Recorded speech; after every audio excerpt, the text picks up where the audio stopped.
Tout a commencé de manière assez innocente, 2 enfants, un garçon et une fille, tous deux âgés de 12 ans, grandissant dans le même immeuble au cœur d'une ville animée. Leur famille était voisine depuis aussi longtemps qu'ils s'en souviennent, et les 2 enfants étaient inséparables depuis la petite enfance. Ils jouaient ensemble, allaient à la même école, faisaient même leurs devoirs côte à côte. Leurs parents plaisantaient souvent en disant qu'ils étaient comme frères et sœurs. Mais tout le monde savait que leur lien était particulier. La vie était simple, prévisible et sûre, jusqu'à l'arrivée des ordinateurs portables. C'était le début de l'année scolaire et les 2 familles décidèrent qu'il était temps d'offrir à leurs enfants des ordinateurs portables pour les études, pour les devoirs et les recherches, disaient-ils. Les enfants étaient ravis. Ils n'avaient jamais possédé quelque chose d'aussi sophistiqué. Alex reçut un ordinateur portable argenté élégant, tandis que Laetitia en reçut un bleu brillant. Au début, tout se passa comme prévu, ils les utilisaient pour leurs devoirs, regardaient des vidéos éducatives et apprenaient même quelques bases du codage. Mais il ne fallut pas longtemps pour que la curiosité prenne le dessus. Un jour, alors qu'ils faisaient leurs devoirs ensemble dans la chambre de Laetitia, Alex tomba par hasard sur un site qu'il n'était pas censé voir. C'était un accident, du moins, c'est ce qu'il affirma, mais une fois qu'il l'eut vu, il ne put détourner les yeux. Assise à côté de lui, Laetitia jeta un œil par-dessus son épaule. Ses yeux s'écarquillèrent, son visage rougit, mais elle ne lui demanda pas de fermer la page. Au lieu de cela, elle demanda. « Qu'est-ce que c'est ?» Alex n'avait pas de réponse. Il ne savait même pas ce qu'il regardait, mais cela le fascinait. À partir de ce jour, les choses changèrent. Ils commencèrent à explorer davantage, à taper des mots qu'ils avaient entendus murmurer par des enfants plus âgés à l'école, ou vus dans des graffitis. Plus ils regardaient, plus ils avaient de questions. « Est-ce que c'est réel ?» demandait Laetitia. « Les gens font vraiment ça ?» Alex haussait les épaules, tout aussi curieux. Ils passaient désormais des heures dans la chambre de Laetitia, penchés sur leurs écrans, chuchotant à propos de ce qu'ils voyaient. Ils ne comprenaient pas grand-chose, mais c'était excitant, interdit, adulte et donc irrésistible. Leur comportement changea. Ils devinrent secrets, fermaient leurs portes à clé, cachaient leurs écrans quand quelqu'un entrait. Ils cessèrent de jouer dehors, voyaient moins leurs autres amis. Leurs parents le remarquèrent, bien sûr, mais pensèrent que ce n'était qu'une phase. Ils grandissent, dit un soir le père de Laetitia. Ils discutent sûrement avec des amis ou jouent en ligne. Mais au fond, ils se sentaient mal à l'aise. Quelque chose n'allait pas. Un après-midi, le père de Laetitia rentra plus tôt du travail. Fatigué, il avait décidé de prendre le reste de la journée.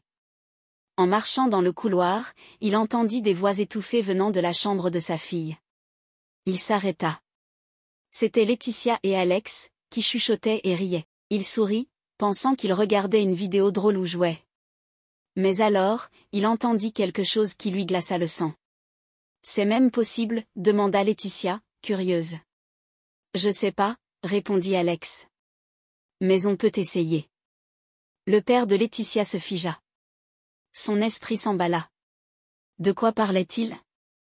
Il frappa à la porte. Le silence tomba brusquement. « Laetitia, Alex ? Que faites-vous là-dedans ?» Un long silence. Puis Laetitia répondit d'une voix tremblante, « Rien, papa. On regarde juste des vidéos. » Il ouvrit la porte. Ils étaient assis sur le lit, leurs ordinateurs posés devant eux, couverts d'une couverture. Mais il vit la lueur des écrans en dessous. Leurs visages étaient rouges, ils avaient l'air coupables. « Qu'est-ce que vous regardez ?» demanda-t-il, calme mais ferme. Laetitia et Alex échangèrent un regard nerveux sans répondre. Il s'approcha, souleva la couverture. Ce qu'il vit à l'écran lui coupa le souffle. Ce n'était pas juste inapproprié. C'était bien au-delà de ce que 2 enfants de 12 ans auraient jamais dû voir. Il ressentit un mélange de colère, de peur et de tristesse. Comment cela avait-il pu arriver ? Comment avait-il laissé ça aller aussi loin ? Il inspira profondément pour garder son calme. « Il faut qu'on parle, dit-il, la voix tremblante. Tous les deux, maintenant. » Laetitia et Alex restèrent figés, le visage pâle, les yeux écarquillés. Monsieur Thompson, le père de Laetitia, referma lentement l'ordinateur portable, ses mains tremblaient légèrement. Il tira une chaise et s'assit face à eux, l'expression partagée entre la déception et l'inquiétude. Le silence régnait, à peine troublé par le souffle de la climatisation.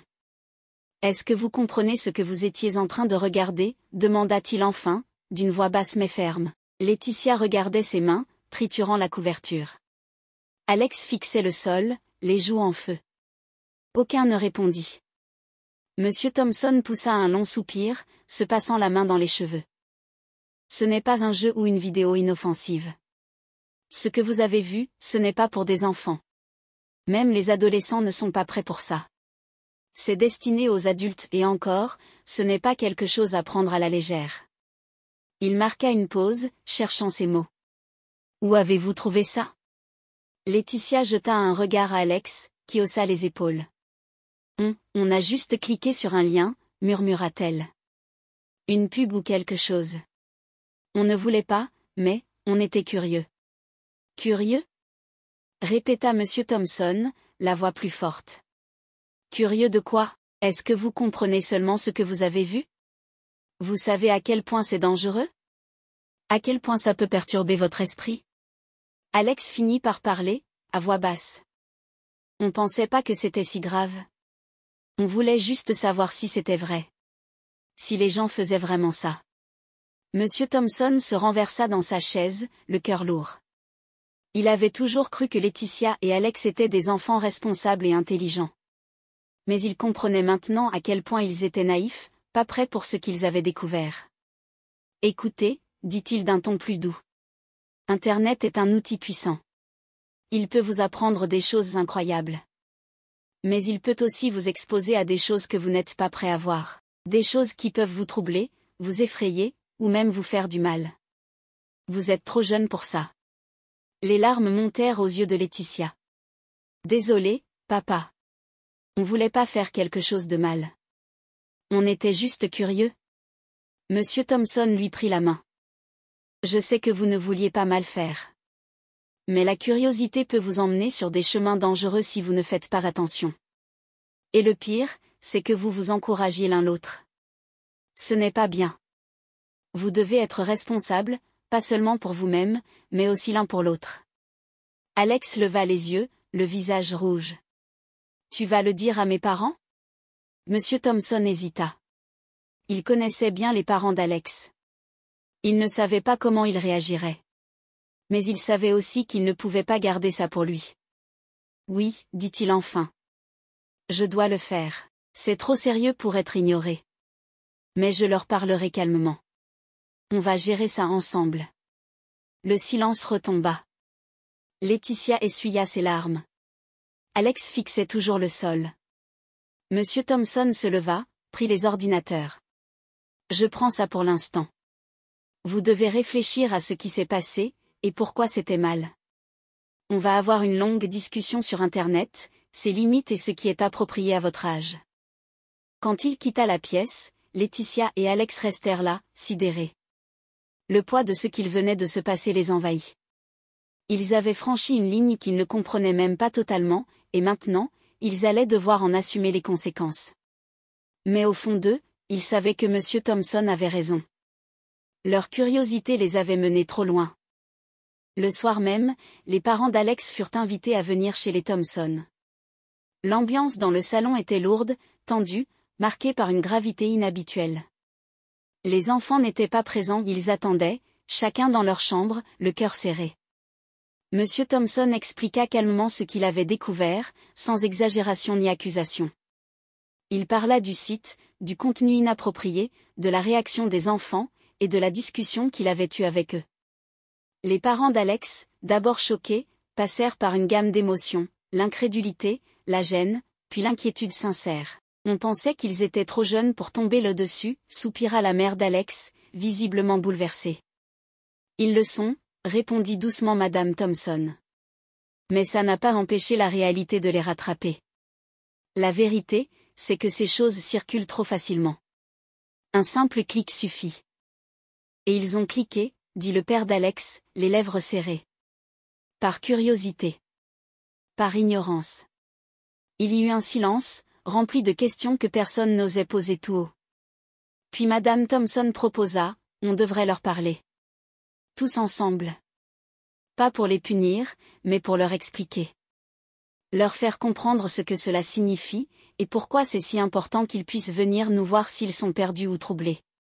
Ils montèrent les escaliers ensemble. Les deux enfants furent appelés et s'assirent sur le canapé, côte à côte, visiblement nerveux. Aucun ne disait un mot. Le père d'Alex prit une grande inspiration. Ce n'est pas facile pour nous non plus. Mais on doit en parler. Parce que ce que vous avez vu, ce que vous avez fait, a des conséquences. Pas seulement pour vous deux, mais pour la confiance qu'on place en vous. Alex et Laetitia restaient silencieux, les yeux baissés. Madame Thompson s'agenouilla devant eux, leur regard doux mais ferme. Vous êtes encore des enfants. Vous avez le droit d'être curieux.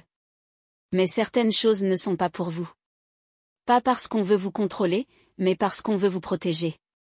Votre esprit, votre cœur, ils ne sont pas encore prêts à tout comprendre. Et si vous ne comprenez pas quelque chose, continua la mère d'Alex, vous devez pouvoir venir nous voir. Même si vous avez peur. Même si vous croyez avoir fait une bêtise. Laetitia essuya discrètement une larme. Alex murmura, on pensait pas que c'était si grave. Ce n'est pas seulement une question de gravité, dit monsieur Thompson. C'est une question de respect. Pour vous-même, pour les autres. Et pour la confiance que nous avons mise en vous. Elle prit une courte pause, puis ajouta, on va vous aider à comprendre. À poser des mots sur ce que vous avez vu. Pas maintenant, pas tout de suite. Mais bientôt.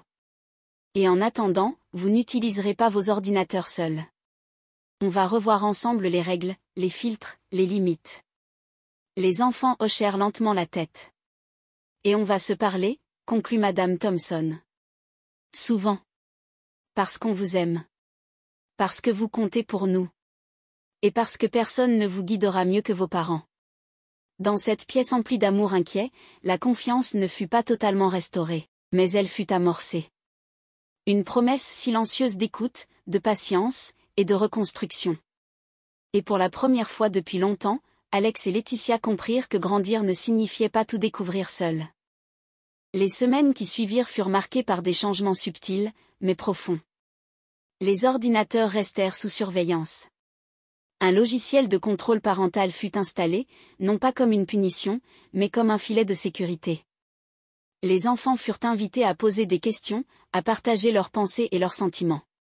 Ce ne fut pas facile au début, la gêne, la honte et la peur du jugement planaient encore, mais peu à peu, les mots commencèrent à circuler. Chaque dimanche soir, les deux familles se retrouvaient autour de la table, non pas pour un interrogatoire, mais pour un « cercle de confiance ». C'était ainsi que M. Thompson l'avait appelé. Chacun pouvait parler librement de ce qu'il avait vu, entendu ou ressenti pendant la semaine. Au début, Alex et Laetitia parlaient peu. Mais avec le temps, ils osèrent plus.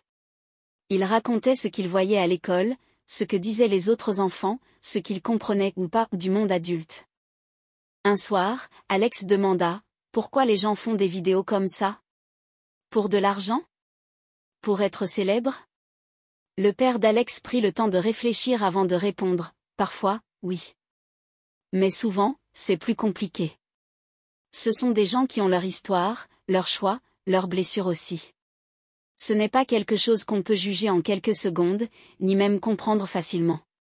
Et surtout, ce n'est pas une vérité absolue de la vie. » Laetitia demanda ensuite, « Et, c'est ça, l'amour ?» Madame Thompson lui prit la main. « Non.